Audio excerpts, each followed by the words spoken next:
Incredible आश्रम की online classes में आपका स्वागत है। आज हम हमारा इकोनॉमिक्स के अंदर जो लास्ट हमने टॉपिक किया था मार्केट, फॉर्म्स ऑफ मार्केट, बाजार और बाजार के स्वरूप, जिसके अंदर हमने 4 बाजार के स्वरूप अलग अलग प्रकारों पर पढ़ लिए थे। 5वां हमारे पास है बाजार का वर्गीकरण प्रतियोगिता के आधार पर, classification of market on the basis of competition. अब तक हमने क्षेत्र के आधार पर, बिक्री के आधार पर, समय के आधार पर, हमारा ये है क्षेत्र, बिक्री, समय और बाजार के जो व्यक्ति हैं उनके आधार पर हम लोगों ने, जिसमें खुदरा और फुटकर बातें हैं, उनके आधार पर हमने बाजार का वर्गीकरण कर लिया था।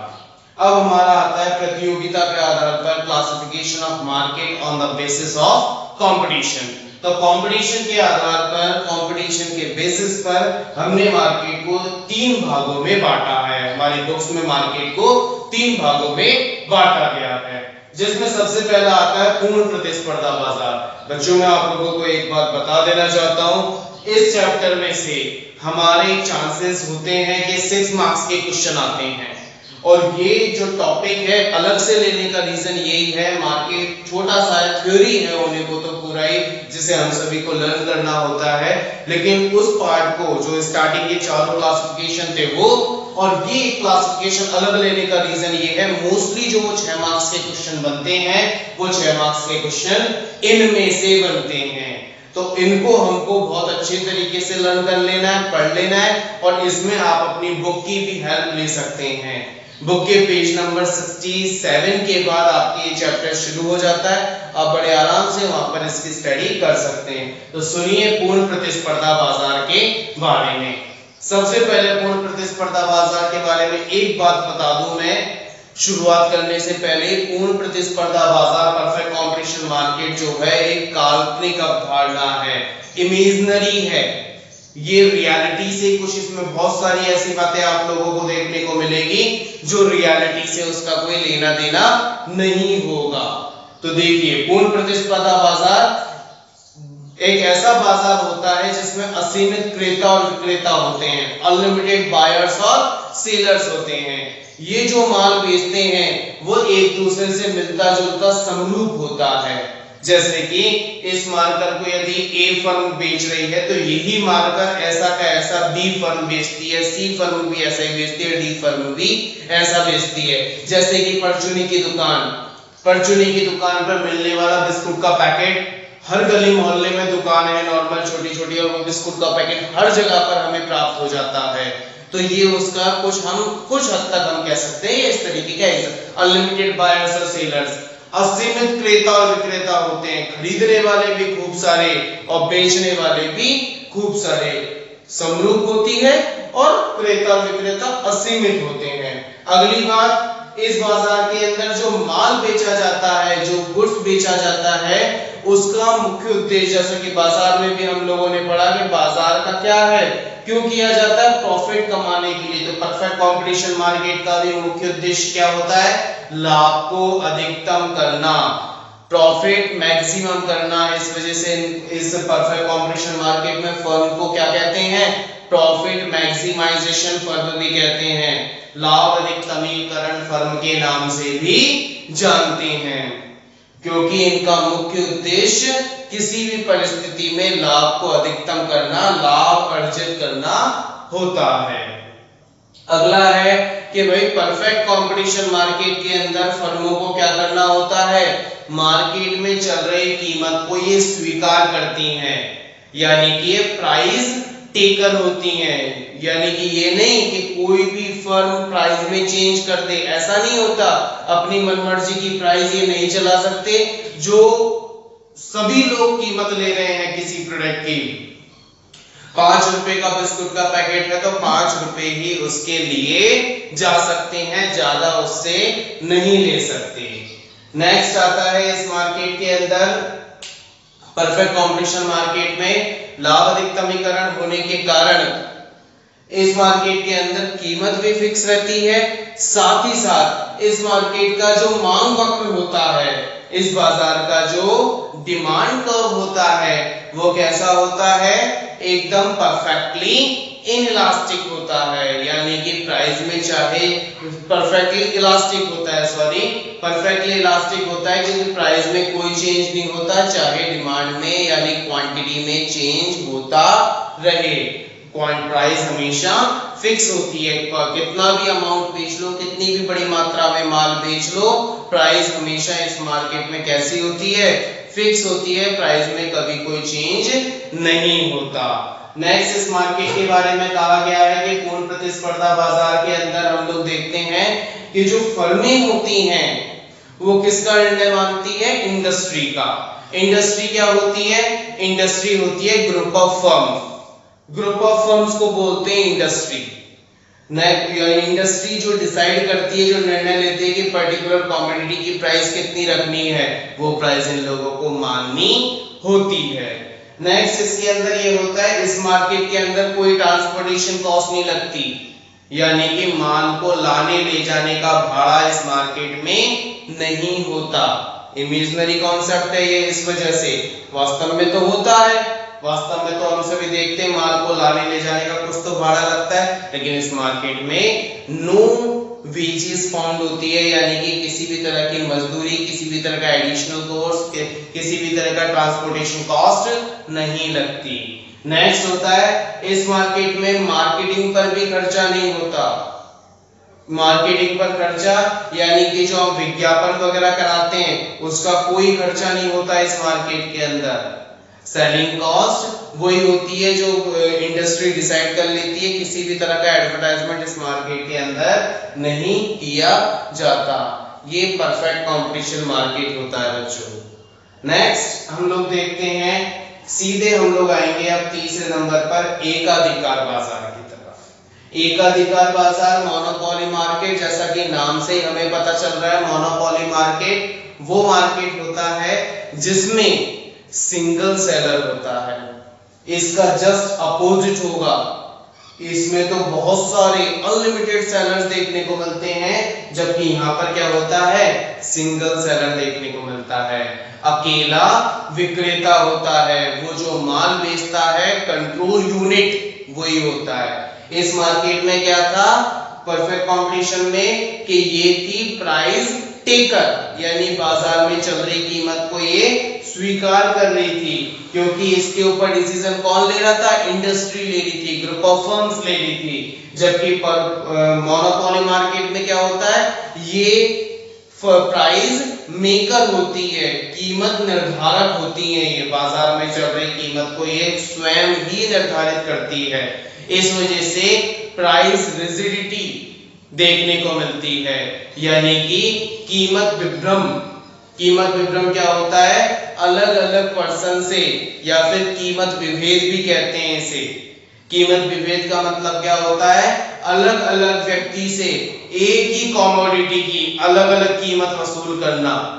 यदि कोई मेरा रिश्तेदार है, मैंने उसे फ्री में दे दिया, मेरा दोस्त है, मैंने उसे रेट टू रेट दे दिया, मेरा कोई अननोन है तो मैंने उसे काफी अच्छा बेनिफिट करा के दे दिया, यानी कि मौका परस्त होते हैं, जैसी आवश्यकता होती है उस अनुसार कीमत निर्धारित करके कीमत विभेद पैदा करते हैं, अलग अलग कंज्यूमर से सेम कमोडिटी की अलग अलग कीमतें वसूल करते हैं। ये जैसा कि परफेक्ट कंपटीशन में था वैसा ही यहाँ पर है कि इस मार्केट में हमको क्या, इसका भी मुख्य उद्देश्य होता है अपने लाभ को अधिकतम करना, अपने प्रॉफिट को मैक्सिमम करना, इनका उद्देश्य होता है। द मेन मोटो क्या होता है, अपने प्रॉफिट को मैक्सिमम करना भी इनका उद्देश्य होता है।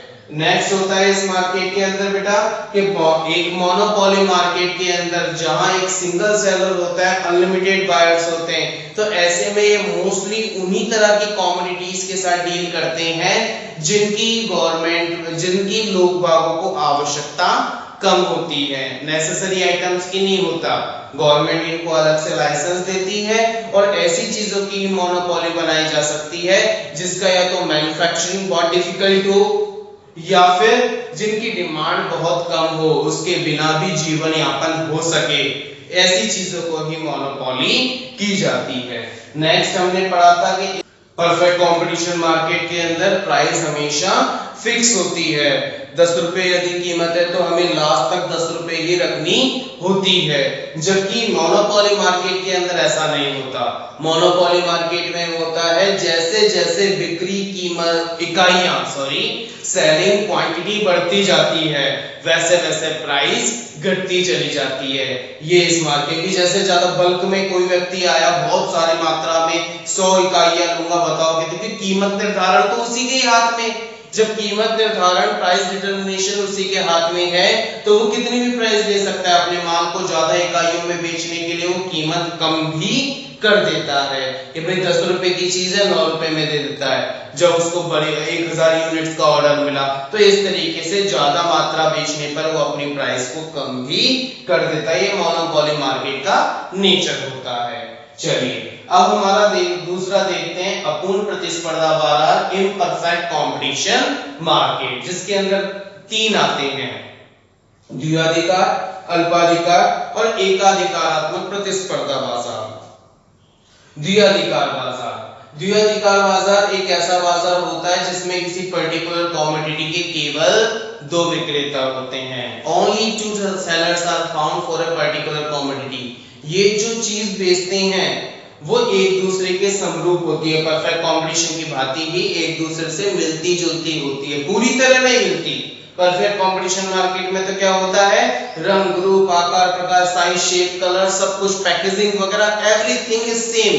वाइल इस मार्केट के अंदर डिओपोली के अंदर कुछ ना कुछ माइनर सा चेंज होता है, जैसे कोका कोला पेप्सी, ये 2 अलग अलग कंपनियां बनाती है लेकिन कीमतें लगभग सेम होती है, क्वालिटी भी वही होती है, सब चीज वही डालते हैं, बस नाम चेंज कर देते हैं।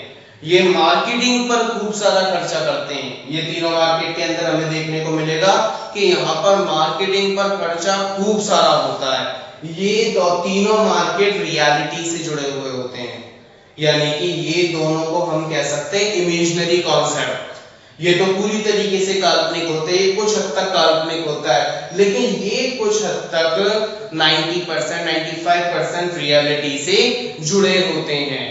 तो देखिए दुओपोली मार्केट 2 सेलर हुए जो माल बेचते एक दूसरे से कुछ हद तक काफी हद तक एक दूसरे से मिलते जुलते होते हैं। इनका भी मुख्य उद्देश्य वही लाभ अर्जित करना भी होता है। चलिए अब आते हैं अल्पाधिकार। अल्पाधिकार ओलिगोपोली मार्केट। ओलिगोपोली मार्केट वह मार्केट होता है जिसमें किसी कमोडिटी के 2 से ज्यादा परंतु बहुत कम 3 4 5 6 7 तो बहुत कम होते हैं, 2 से ज्यादा तो होते हैं परंतु बहुत कम विक्रेता होते हैं। ओलिगोपोली मार्केट होता है किसी कमोडिटी के 2 से ज्यादा लेकिन बहुत कम विक्रेता होते हैं, उसे हम अल्पाधिकार यानी कि ओलिगोपोली मार्केट कहते हैं। आगे हमने बात करी अल्पाधिकार, जैसे बैंक्स है, बैंक्स भी अल्पाधिकार के अंदर ही आती हैं, इतनी सारी भी नहीं है और इतनी कम भी नहीं है, तो बैंक्स हो गए इसके अंदर। तो अल्पाधिकार का भी वही, ये जिस तरह की कमोडिटी को बेचते हैं, जिस तरह का ये माल बेचते हैं वो एक दूसरे से मिलता जुलता होता है लेकिन पूरी तरीके से सेम नहीं होता। जैसे डिओपोली है उसी तरीके से एकदम सेम नहीं हो जाता, कुछ ना कुछ माइनर अंतर देखने को मिलता है। नेक्स्ट होता है बेटा तीसरा एकाधिकारात्मक प्रतिस्पर्धा बाजार, मोनोपोलिस्टिक कंपटीशन मार्केट। एक बात हमें देखने को मिलती है, monopolistic competition market is the mixture of perfect competition market and monopoly market. Monopolistic competition market क्या होता है, पूर्ण प्रतिस्पर्धा बाजार और एकाधिकार बाजार का मिक्सचर होता है। क्यों मिक्सचर होता है, क्योंकि ये मार्केट के बारे में कहा गया है कि रियलिटी से जुड़ा होता है।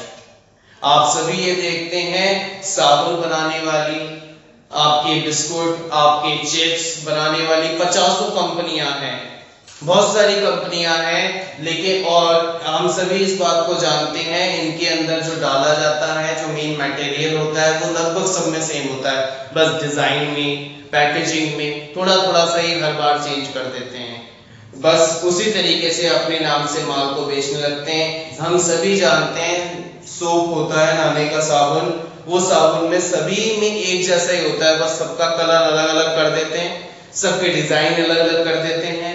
तो उसी नाम और अपने स्पेशल ब्रांड वैल्यू पर ये अपने माल को मार्केट में उतारते हैं और बेचते हैं। तो मोनोपोलिस्टिक मार्केट एक ऐसा मार्केट होता है जिसमें किसी कमोडिटी के, जिसमें वस्तुओं के बहुत सारे विक्रेता और बहुत सारे क्रेता होते हैं, बहुत सारे सेलर्स और सेलर्स होते हैं और कंज्यूमर्स होते हैं, लेकिन इनके द्वारा जो माल बेचा जाता है उनमें प्राइस वस्तु विभेद होता है। यहाँ पर क्या बोला था, कीमत विभेद, यहाँ होता है वस्तु विभेद। मोनोपोली मार्केट में क्या होता है, कीमत विभेद, यहाँ होता है वस्तु विभेद, यानी कि प्रोडक्ट डिफरेंशिएशन। वस्तु विभेद क्या होता है कि वस्तुओं में कुछ ना कुछ कहीं ना कहीं अंतर देखने को मिल जाता है, या तो उनकी पैकेजिंग अलग होती है, या उसके अंदर जो एसेंस, जो भी चीज है, क्वालिटी, शेप, साइज, कलर, कुछ ना कुछ माइनर सा चेंज होता है, और वही चेंज उसको अन्य प्रोडक्टों से अलग बना देता है। हम सभी इस बात को जानते हैं, बिस्कुट जो बनते हैं वो फिक्स रेसिपी होती है, लेकिन उसको वो अपने अपने स्पेशली के किसी को अलग डिजाइन दे दिया, तो इन डिजाइनों के माध्यम से उसमें कुछ एडिशनल ऐड करने की वजह से उसकी एक अलग वैल्यू बन जाती है। तो ये मोनोपोलिस्टिक मार्केट हुआ। इसके अंदर जो प्राइस डिसाइड होती है वो कौन करता है भाई, इंडस्ट्री प्राइस डिसाइड करती है। इस मार्केट के अंदर प्राइस डिसाइड करने का काम होता है इंडस्ट्री का। तो ये हमारा मोनोपोलिस्टिक कंपटीशन मार्केट यानी कि एकाधिकारात्मक प्रतिस्पर्धा बाजार पूरा हुआ। और इस तरीके से हमारा मार्केट वाला जो टॉपिक है, बाजार और बाजार के स्वरूप, ये चैप्टर जो कि 2 चैप्टर, ये टॉपिक जो कि आपकी बुक्स में 2 चैप्टरों में डिवाइडेड है, ये भी अभी पूरा हो चुका है। इससे रिलेटेड आपके कोई भी डाउट्स हैं आप आराम से मेरे से पूछ सकते हैं, आप अपने कमेंट बॉक्स में डाल सकते हैं। आप अपने फ्रेंड्स को मैक्सिमम जितना हो सके इस चैनल को सब्सक्राइब कीजिए, और कोई भी डाउट है आप मेरे से डिस्कस कर सकते हैं। Thank you.